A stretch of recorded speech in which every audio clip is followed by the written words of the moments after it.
dans un but, on est venu le piéger.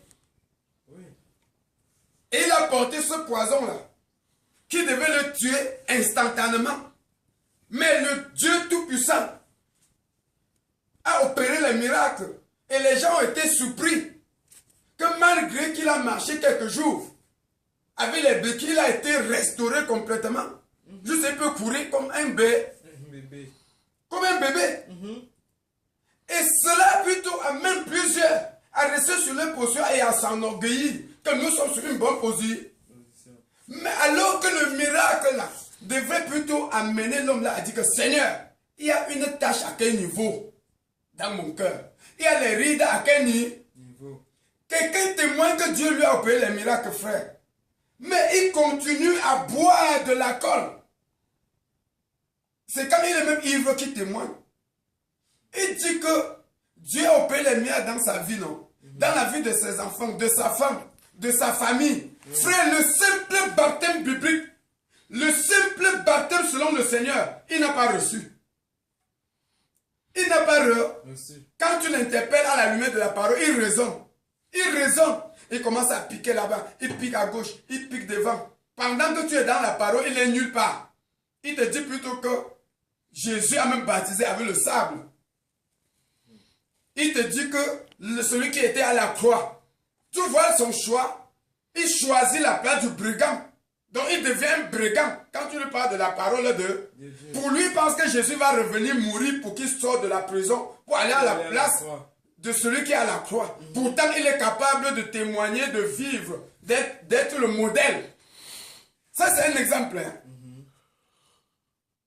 Donc, nous allons lire un verset pour finir. Sinon, ça serait autrement. Hein? Nous allons lire. Parce que dans Matthieu 11, verset 20 à 24, nous allons comprendre ce qui s'est passé, ce que Jésus a fait. Et je vous dis, c'est la parole du Seigneur. C'est le divin modèle qui parlait dans ce chapitre-là. Nous allons lire. Nous allons lire. Je crois que, à la lumière de la parole, Matthieu 11, verset 20, il dit, écoutez la parole du Seigneur.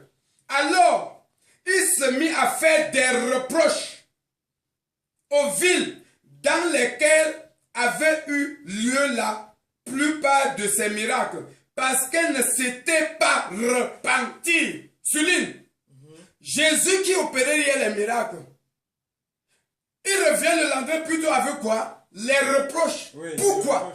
Parce que malgré les miracles, cette ville ne s'est pas repentie. À la suite des miracles, c'est le reproche, frère. Toi qui as reçu les miracles dans ta vie, toi qui as vu les miracles dans ta famille, dans ton quartier, dans ton pays, voici les reproches. Ces reproches te concernent. Écoutons la parole du Seigneur. Verset 2. Malheur à toi. C'est maintenant le malheur, non? L'homme qui multipliait plutôt le pain hier. L'homme qui guérissait le paralytique. L'homme qui a guéri la femme de perte de sang.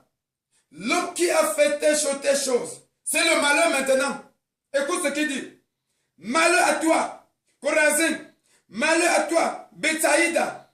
Car si les miracles qui ont été faits au milieu de vous avaient été faits dans Tyr et dans Sidon il y a longtemps, que ce serait repenti en prenant le sang et la cendre.